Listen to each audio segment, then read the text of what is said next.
I am the Tofu Golem. Please enjoy the video. You're starting with the essentials.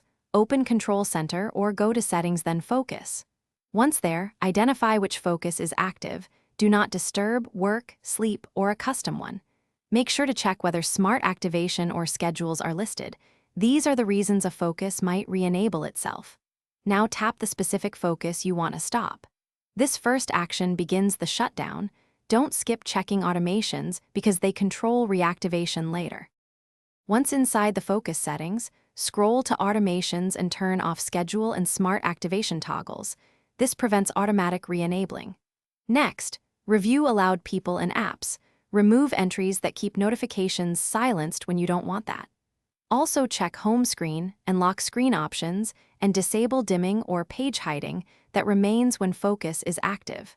Make sure to exit by tapping back so changes save. These middle steps stop both automatic. Now turn the focus off using the top toggle in Settings or by tapping the focus icon in Control Center and selecting Off.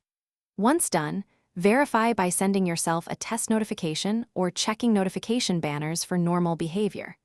If you prefer, delete the focus profile entirely to prevent future confusion. If the focus keeps returning, make sure you removed all automations and then restart your iPhone. That typically clears stubborn state. If problems persist, check iCloud Focus Sync on other devices. Thanks for watching.